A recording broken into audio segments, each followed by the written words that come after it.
मैं हूं पंडित निखिल और आज हम लोग चर्चा करेंगे माया के बारे में। आप सबको पता होगा कि ईश्वर ने जब हम सबको बनाया तो अपना एक अंश हम सबके अंदर डाला, उसे हम आत्मा कहते हैं और हर आत्मा परमात्मा का ही अंश है। जब आत्मा को ईश्वर ने बनाया और अपने आप से अलग किया तो हर आत्मा ने कहा कि हे प्रभु, आप मुझे अपने आप से अलग ना करें, आप मुझे फिर से अपने अंदर स्थान दें। तो ईश्वर ने कहा कि मैं तुम्हें अपने अंदर स्थान तो नहीं दे सकता, लेकिन एक मार्ग बता सकता हूँ जिसके जरिए तुम पुनः मुझ में समाहित होकर पुनः से ईश्वर बन सकते हो। और यह अधिकार सिर्फ और सिर्फ मनुष्यों को ही दे रहा हूँ, ना तो देवता और ना ही कोई पशु में यह सामर्थ्य है कि वह पुनः मुझ में समाहित होकर ईश्वर बन जाए। ईश्वर बनने का अधिकार सिर्फ और सिर्फ मनुष्यों को ही है, परंतु अगर तुम मुझ में समाकर ईश्वर बनना चाहते हो तो तुम्हें मेरे द्वारा रचित इस माया को पराजित करना होगा। मेरे और तुम्हारे बीच सिर्फ और सिर्फ माया है। अगर तुमने माया को पराजित कर दिया तो तुम मुझ तक पहुंच सकते हो, मुझ में समा सकते हो। जिस तरीके से एक बाल्टी जल को जब हम समुद्र में फेंकते हैं तो उस बाल्टी के जल का कोई अस्तित्व नहीं होता, वह जल भी समुद्र ही बन जाता है। अब कितना भी हम चाहे उस समुद्र से उस बाल्टी के जल को अलग करना तो यह संभव नहीं हो पाता है। इसलिए ईश्वर कहता है कि जब तुम्हारी आत्मा मेरे अंदर समाहित हो जाएगी तो तुम भी साक्षात ईश्वर ही बन जाओगे। और यह अधिकार हम सिर्फ मनुष्यों को ही देते हैं। और माया पर ही कबीरदास ने भी कहा है कि माया दो प्रकार की, जो कोई जाने खाए, एक मिलावे राम को, एक नरक ले जाए।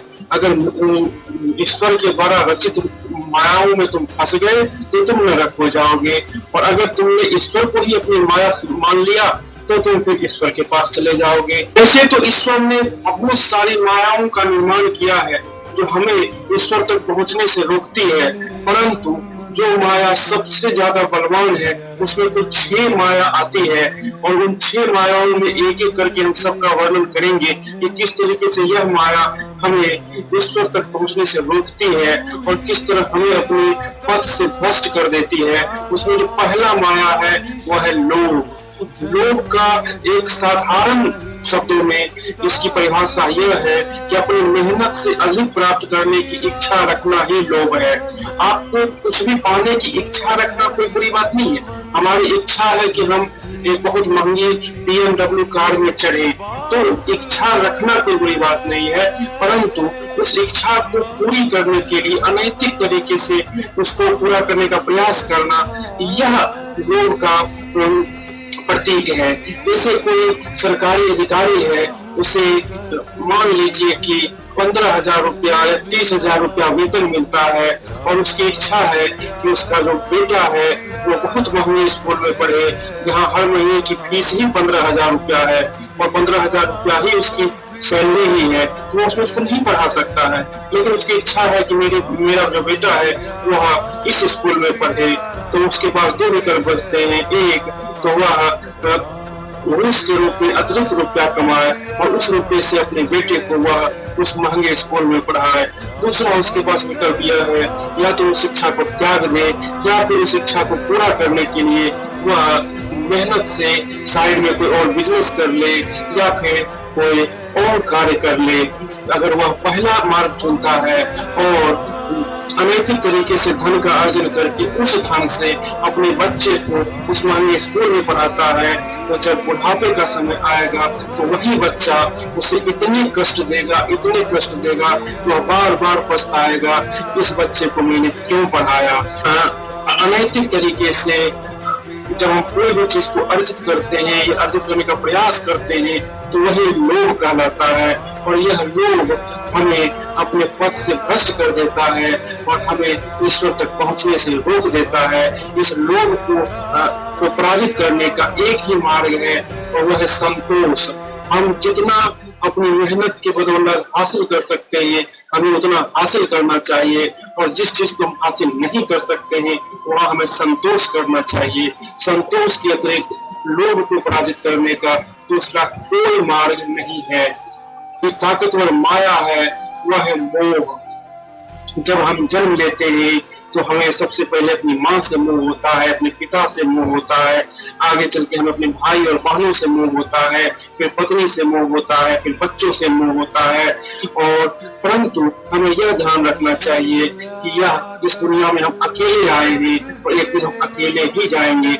हम जो पुण्य करेंगे उसका फल भी हम अकेले ही भोगेंगे और हम जो पाप करेंगे उसका भी दंड हम अकेले ही भोगेंगे। तो ये जो भी लोग हमें इस दुनिया में मिले हैं वो टेम्पोररी मिले हैं और ईश्वर इनमें से कभी भी किसी को भी हमसे छीन सकता है।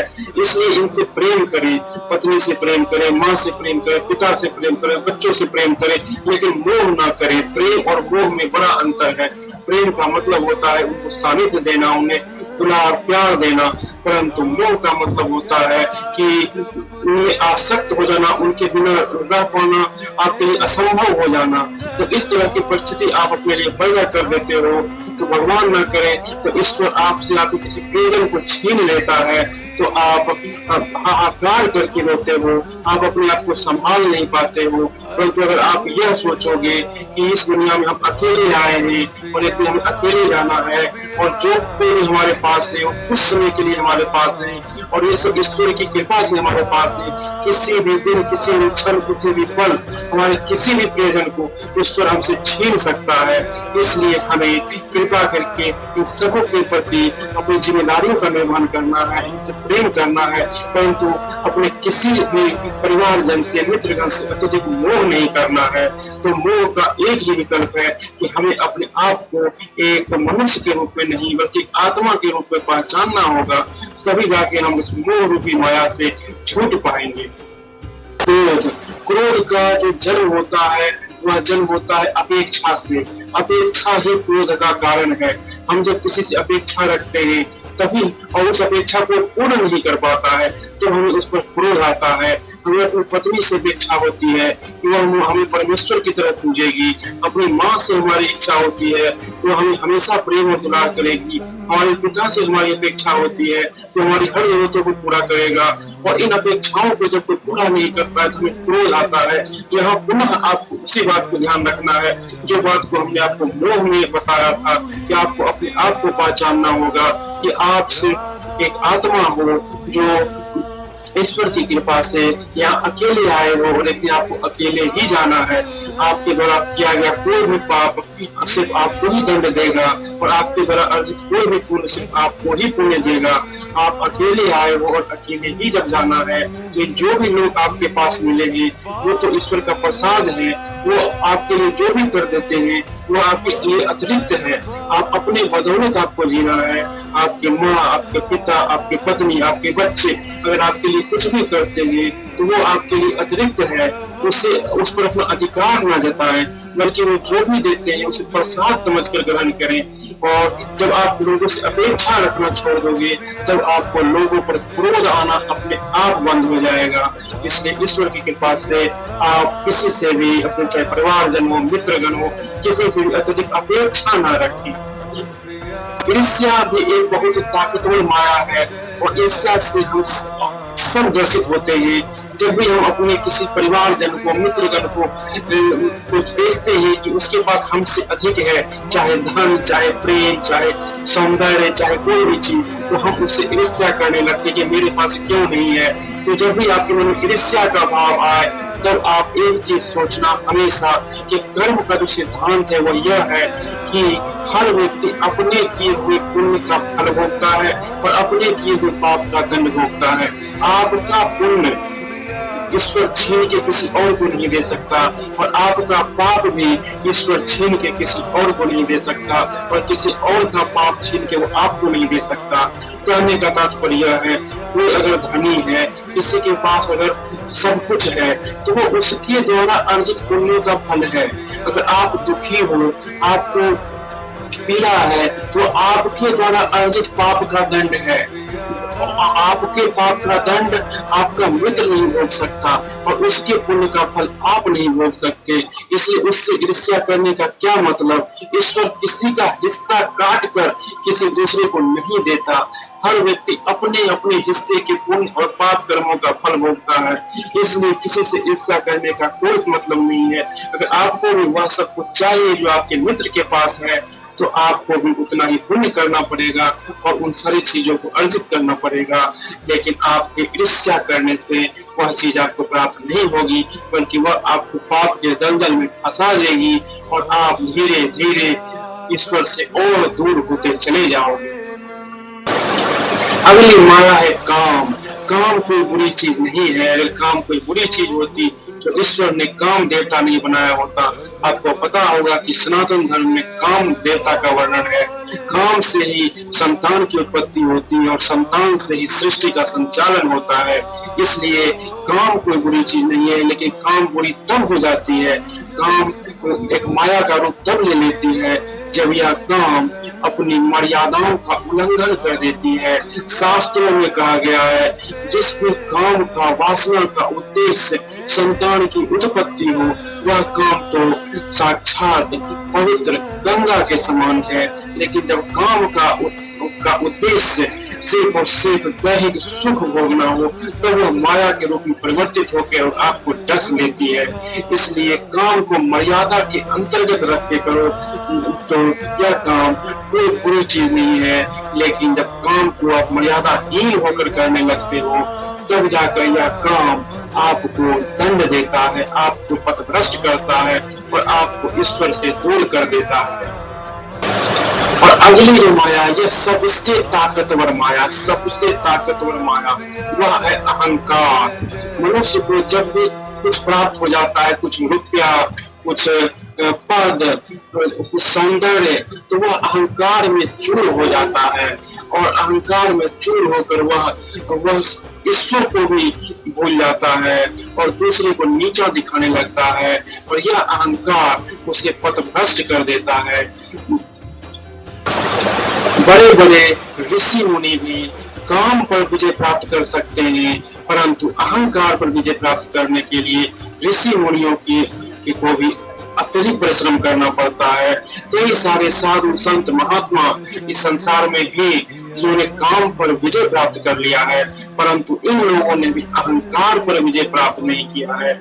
इसका कारण यह है कि अहंकार इस ब्रह्मांड की सबसे ताकतवर माया है।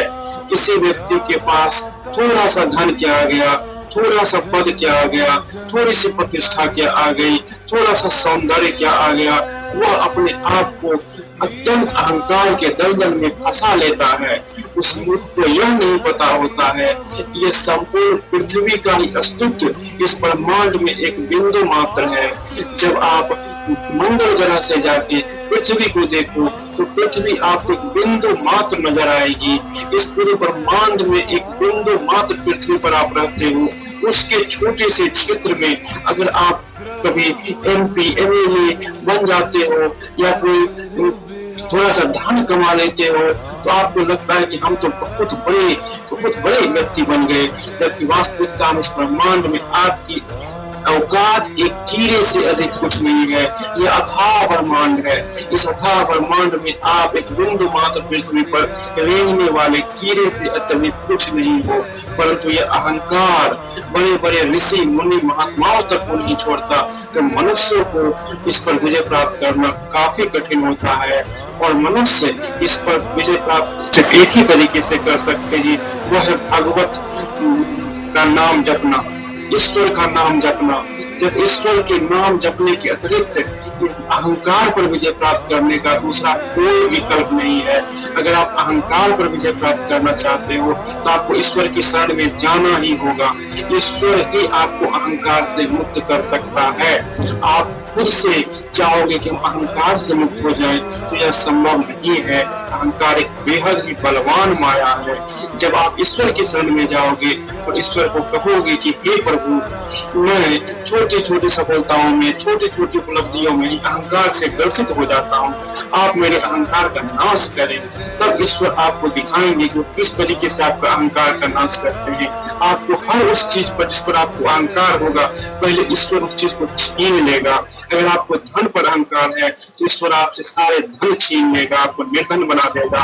अगर आपको किसी पद पर अहंकार है तो ईश्वर आपसे वह पद छीन लेगा, और ईश्वर आपको यह सोचने पर मजबूर कर देगा यह धन, यह पद, यह सौंदर्य सब माया है, और वास्तविकता में मेरे अंतिम साथी तो सिर्फ और सिर्फ भगवान है। और जब आपको यह सोचने पर विवश ईश्वर कर देगा, और जब आप यह सोचने लगोगे और अपने आप को ईश्वर के चरणों में समर्पित कर दोगे, तो पुनः ईश्वर आपको पहले से भी अधिक धन, पहले से भी अधिक पद और पदवी, और पहले से भी अधिक सौंदर्य प्रदान करेगा। इसलिए आप सबसे अनुरोध है कि आप ईश्वर के नाम का जप करें, अपने जीवन को ईश्वर के चरणों में समर्पित करते हुए आप सभी मायाओं पर विजय प्राप्त करें। और जो सभी मायाओं पर विजय प्राप्त करता है, मृत्यु के पश्चात उसकी आत्मा साक्षात ईश्वर के चरणों में समाहित हो जाती है, और उस आत्मा का अस्तित्व समाप्त हो जाता है, और वह आत्मा ईश्वर में विलीन होकर खुद ईश्वर बन जाती है। इसलिए इस मायाओं पर विजय प्राप्त करें और ईश्वर की प्राप्ति करें। जय श्री हरि विष्णु।